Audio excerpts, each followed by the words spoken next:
이 새벽에 주 앞에 나오신 분들을 진심으로 환영합니다. 찬송가 308장 찬양드리겠습니다. 찬송가 308장입니다.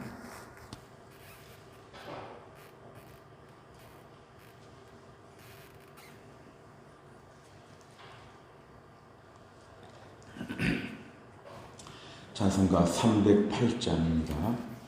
내 평생 살아온 길 뒤를 돌아보니 걸음마다 자국마다 모두 죄뿐입니다. 우리 죄를 사신 주의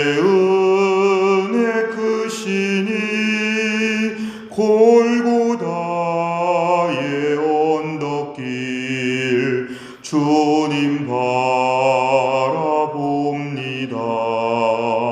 나같이 못난 인간 주님께서 살리려 하늘나라 영광 보좌 모두 버리시었네. 낮고 낮은 세상에 사람 형상이 입으신 하나님의 큰 사랑 어디에다 견주리. 예수님 나의 주님 사랑의 주 하나님 이제 나는 예수님만 높이면서 살겠네. 나의 남은 인생을 주와 동행하면서 주님 사랑 전하며 말씀 따라 살겠네. 아멘. 하나님 말씀은 신명기 28장입니다. 신명기 28장 15절에서 24절까지입니다.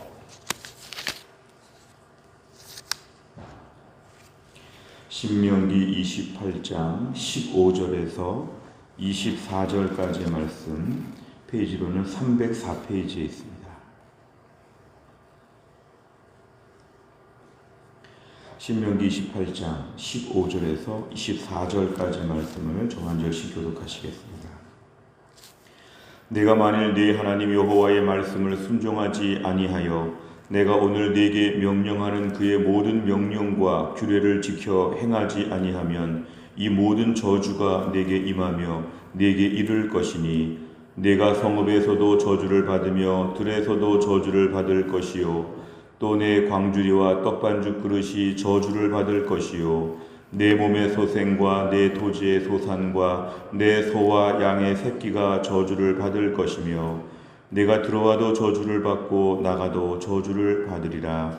내가 악을 행하여 그를 잊음으로 내 손으로 하는 모든 일에 여호와께서 저주와 혼란과 책망을 내리사 망하며 속히 파멸하게 하실 것이며 여호와께서 내 몸에 연병이 들게 하사 내가 들어가 차지할 땅에서 마침내 너를 멸하실 것이며 여호와께서 폐병과 열병과 염증과 학질과 한재와 풍재와 썩는 재앙으로 너를 치시리니 이 재앙들이 너를 따라서 너를 진멸하게 할 것이라. 내 머리 위에 하늘은 노시 되고 내 아래의 땅은 철이 될 것이며 여호와께서 비 대신에 티끌과 모래를 내 땅에 내리시리니 그것들이 하늘에서 내 위에 내려 마침내 너를 멸하리라. 아멘. 우리가 흔히 신명기 28장의 말씀은 하나님의 축복을 가득 담고 있다고 이렇게 생각합니다. 어릴 때부터 교회에서 기도하는 장로님들이 신명기 28장의 복을 우리에게 달라고 이런 기도를 참 많이 들었던 것 같습니다. 실제로 신명기 28장을 보면 전체가 68절까지 있는데요. 그 중에 1절부터 14절까지만 축복에 대한 말씀이 나오고 15절부터 68절까지 전체의 한 80% 정도는 저주에 대한 말씀이 나옵니다. 그러니까 신명기 28장은 우리에게 축복에 대한 말씀도 있지만 훨씬 더 저주의 말씀을 많이 하심으로 우리를 경계해 하시는, 우리를 다시 한번 조심하게 하시는 이 메시지가 가득 담겨 있습니다. 이스라엘 백성들이 앞으로 가나안 땅에 들어가서 어떻게 살아야 되는지 하나님은 축복도 주시지만 훨씬 더 많은 저주의 말씀을 통하여 이들이 정신 차리고 믿음으로 살 수 있도록 계속 당부하고 계십니다. 오늘 15절에 보면은 이제 어제와 분위기가 갑자기 바뀌었습니다. 네가 만일 네 하나님 여호와의 말씀을 순종하지 아니한다. 다른 말로 하면 불순종한다. 다른 말로 하면 하나님 모든 명령과 규례를 지켜 행하지 아니하게 되면 이제 상황이 조금 달라지는데 모든 저주가 임한다. 우리 생각에 하나님은 축복만 해주시는 분이라고 우리가 오해할 수 있는데요.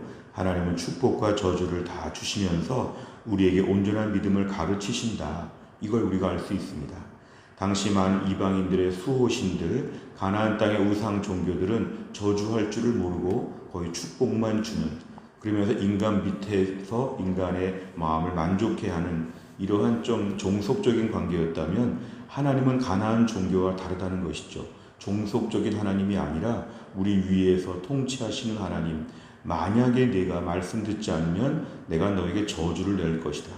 그것도 가나안 땅에서, 그것도 하나님의 백성들에게 하나님이 친히 저주를 내리신다. 조금 의외의 말씀처럼 보이지만 오늘 말씀을 제가 믿음으로 받아야 합니다. 16절부터 19절까지를 보면 어제 읽은 3절부터 6절까지의 말씀이 꼭 끝에 저주만 달라지고 내용이 똑같습니다. 성읍에서도 들에서도 안전지대가 없습니다. 저주가 따라다닙니다. 광주리 떡반죽 그릇 일상생활에 저주가 임합니다. 내 몸의 소생, 우리 자녀들, 우리 토지, 소산, 그 다음에 우리의 모든 가축의 새끼들까지 다 저주를 받습니다. 이유는 나 때문에 그렇다는 것이죠.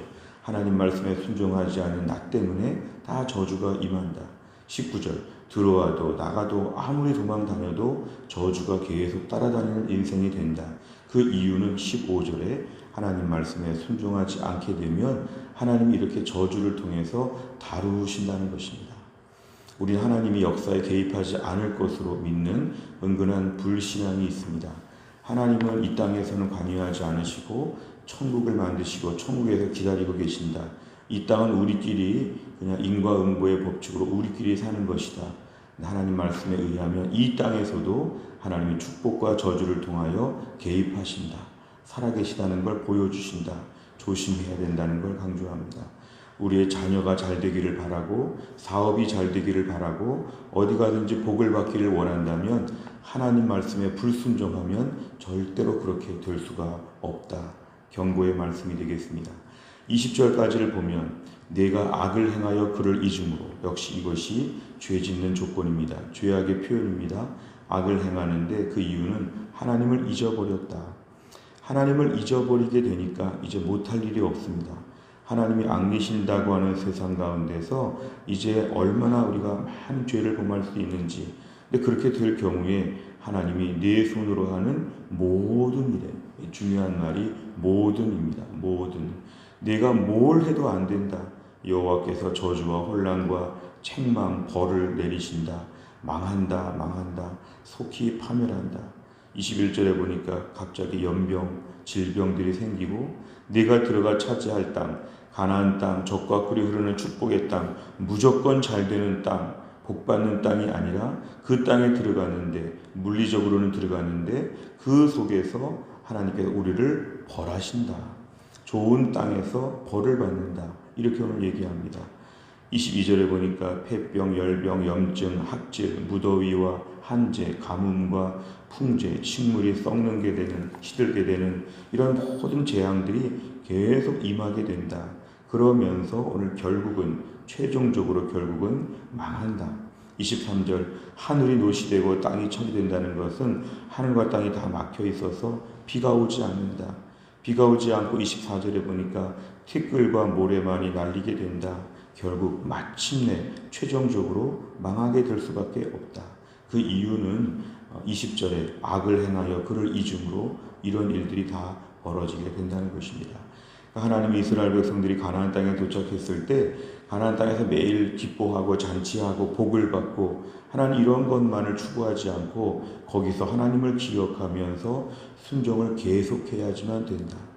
처음에 순종이 아니라 광야 40년 또 신명기 말씀을 들으며 순종하겠다. 이게 중요하지 않고 계속적인 순종을 요구한다. 우리가 대학교 들어갈 때 장학금을 보면요. 입학 성적이 우수해도 계속 학기 중에 평균 B가 되어야 장학금을 계속 준다. 조건부적인 4년제 장학금을 주는 것처럼 오늘 여기 말씀에 의하면 가나안 땅에는 들어갔지만 계속적인 순종을 해야지만 하나님의 축복도 계속 이어지게 되어 있다. 오늘 우리를 경고하시는 그런 말씀이었습니다. 내용 관찰을 보시면 첫째, 모세는 이스라엘 백성이 저주를 받는다면 그 원인이 무엇이라고 설명합니까? 15절에 보면은 하나님 말씀을 순종하지 않는다. 명령과 규례를 지켜 행하지 아니한다. 20절에 보면 악을 행하여 그를 잊었다. 이게 바로 오늘 저주를 받는 근본적인 이유가 된다는 것입니다. 두 번째를 보면 모세는 불순종으로 인한 저주에 어떤 재앙까지 포함된다고 말합니까? 22절과 24절에 보면은 하나님께서는 몸에 많은 병들이 생기고 그 다음에 비가 오지 않는다. 우리의 삶이 황폐하게 된다. 이런 것들을 얘기하십니다. 그렇게 이스라엘 백성들을 사랑하시고 애굽에서 그렇게 많은 기적들을 행하시고 홍해를 건너시고 광야 생활 내내 돌보신 하나님께서 이스라엘 백성들을 향하여 모진 말씀을 하시는 이유가 3번에 있습니다. 모세는 왜 여호와의 말씀에 대한 불순종이 저주로 이어진다고 선언합니까?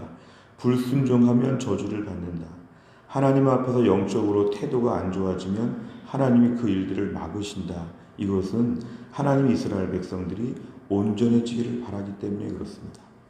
일단 성민이라고 부르시고 거룩한 백성이라고 부르시고 그 다음에 실제로 거룩해지기를 하나님이 원하셨다는 것입니다. 오늘 본문의 말씀 오해하시면 율법적으로 듣게 됩니다. 왜 이렇게 우리를 계속 힘들게 하고 까다롭게 하시는가?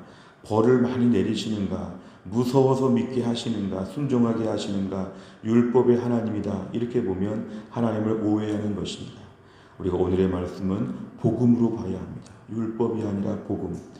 우리가 겉모습으로 부자가 되고 겉모습으로 화려하게 사는 것만을 원하지 않으시고 내면의 상태까지 온전해지기를 원하시는 하나님.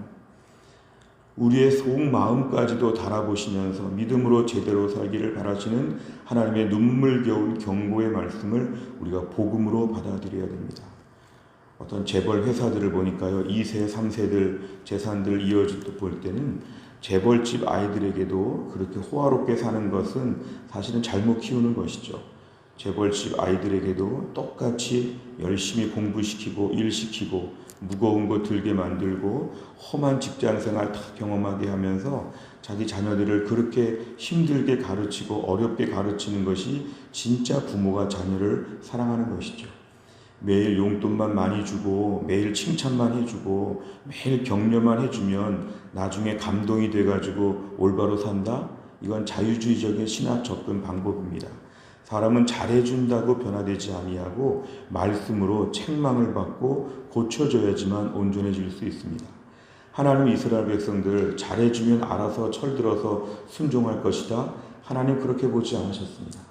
종교개혁 정신에 따르면 인간은 전적으로 부패했다고 했기 때문에 오늘 말씀에 의하면 하나님 이스라엘 백성들을 따끔하게 경고하시면서 결론적으로는 가나안 땅에서 축복을 받되 영적으로 나태해지지 말라. 영적으로 계속 근신하면서 하나님을 철저히 기억해야 된다. 그래서 오늘 불순종이 저주로 임하도록 하나님은 하셨습니다. 율법이 아니라 복음의 말씀으로 우리를 내면까지도 온전케 가꾸시는 하나님 아버지의 그 따뜻한 사랑을 우리가 오늘 본문에서 발견해야 됩니다. 네 번째를 보면 백성이 저주를 통해서라도 바른 길로 가도록 하시는 하나님을 보며 무엇을 느낍니까? 때로는 우리의 삶 가운데 하나님이 회초리를 대시고 우리를 징계하실 때가 있을 때마다 우리가 우리 자신을 돌아보는 것이 필요합니다. 하나님은 나에게 무조건 복만 주시는 게 아니라 나를 다루시면서 온전케 하신다. 최근 내 삶의 힘든 일들, 힘든 사람들, 어려운 것들을 겪으면서 내 마음에 하나님 이것을 통하여 온전케 하여 주옵소서. 지금의 고난을 통하여 믿음의 사람으로 정금처럼 만들어지게 하여 주옵소서. 내가 거의 다 순종한다고 하지만 아직 내 마음에 고집을 피우면서 불순종하는 부분들 남아있는 걸 이 기회에 다 정리하게 하여 주시옵소서. 이렇게 오늘 우리의 삶의 어려운 일들을 볼 때 믿음으로 해석하는 안목이 우리에게 필요합니다. 섭섭하다, 힘들다, 아프다 이런 얘기만 하면 하나님을 율법의 하나님으로 오해하는 것입니다. 주님, 오늘도 이 일을 통해, 이 사람을 통해 저를 다듬어 주옵소서. 제가 온전해지는 것이 중요하지 제가 외적으로 잘 되는 것이 중요하지 않습니다. 저 좀 많이 가르쳐 주십시오. 다루어 주십시오. 이렇게 주님 앞에 엎드리는 믿음의 자녀가 되어야 합니다. 마지막 5번째는 하나님의 경고를 무시하고 내 마음대로 행동에 실패한 적이 있다면 언제입니까? 심판은 오직 하나님께 있음을 믿으며 지금 내가 순종해야 할 일은 무엇입니까? 오늘 말씀을 통하여 내 삶에 하나님 반드시 개입하신다는 걸 생각하고 우리가 아침에 기도 제목이 참 많지 않습니까? 어려운 일들이 참 많지 않습니까? 하나님께 쩔쩔매면서 순종해야 됩니다. 우리의 자녀가 오늘 어떻게 될지, 우리의 부모님이 어떻게 될지, 교회에서 어떻게 될지, 직장이 어떻게 될지 불안정한 세상을 살면서 오늘도 하나님 앞에 축복을 받는 하루가 되어야 합니다. 조금만 뭐가 틀어지면 다 망할 수밖에 없는 우리 인생, 오늘도 하나님 앞에 철저하게 불순종하는 영역들을 회개하고 하나님, 내가 오늘도 내 삶의 모든 것 하나님이 꼭 지켜주셔야겠습니다. 오늘 제가 순종하겠사오니 내 삶에 축복의 축복을 허락하여 주옵소서. 하나님께 매달리며 하나님을 하나님으로 인정하는 믿음의 하루가 될 수 있기를 간절히 바랍니다. 기도하겠습니다. 하나님 아버지, 감사합니다. 오늘도 이 새벽에 깨어나서 주 앞에 나와 기도하게 하신 하나님, 오늘도 우리가 저주에 대한 말씀을 들으면서 새벽에 조금 당황스럽지만 우리에게 이런 일을 통하여서 저주와 징계를 통하여 결국은 우리를 온전케 하시고 순종 잘하는 자녀로 만들기 원하시는 하나님의 마음을 깨닫게 하여 주옵소서. 우리 하나님, 우리가 온전해지기를 바라셔서 이 땅에 많은 삶에 개입하셔서 축복과 저주를 통하여 우리를 매일매일 다루시는 하나님 아버지, 우리가 오늘도 저주가 임하는 이러한 삶의 방식을 버리고 순종을 하여서 축복을 받는 하나님의 사람 되게 하여 주옵소서. 오늘도 우리의 속사람이 많이 온전해졌다고 자평하지만 아직도 온전하지 않고 고집을 피우며 불순종하는 부분들이 있습니다. 주님, 저희 마음에 찾아오셔서 저희의 마음의 모든 죄악과 더러운 것들을 다 태워주시고 성령으로 저희들을 다시 한번 새롭게 하셔서 오늘부터 더 축복을 받는 삶으로 온전해질 수 있도록 하나님이 함께하여 주시고, 하나님이 싫어하시는 것들을 하지 않으며 하나님이 기뻐하시는 믿음의 삶으로 감당할 수 있도록 하나님이 함께하여 주옵소서. 오늘도 우리가 자녀를 위해 기도하고 우리 부모님을 위해 기도하고 건강과 직장과 교회와 나라와 민족을 위해 기도할 때 얼마나 하나님의 축복이 절실한지 모릅니다. 조금만 무엇이 어긋나면 우리 인생 하루아침에 너무나 큰 파도에 잠기게 되는 이 불안정한 인생, 오늘도 하나님이 개입하셔서 복의 복을 주시는 그런 인생이 될 수 있도록 우리의 삶을 붙잡아 주옵소서. 하루 종일 말씀에 순종하기를 간절히 원하오며 예수님의 이름으로 기도하옵나이다. 아멘. 우리가 화요일마다 기도하는 100대 기도 제목은 교회 지도자들을 위하여 기도합니다. 담임 목사, 교역자, 장로, 순장, 우리 전도 회장님들을 위하여 아침에 꼭 기도해 주시기를 바랍니다. 29번부터 42번까지 있는 이 100대 기도 제목으로 오늘 아침에 꼭 기도해 주시기를 바랍니다. 주기도문 하겠습니다. 하늘에 계신 우리 아버지여, 이름이 거룩히 여김을 받으시오며 나라 임하옵시며 뜻이 하늘에서 이룬 것 같이 땅에서도 이루어지이다. 오늘날 우리에게 일용할 양식을 주옵시고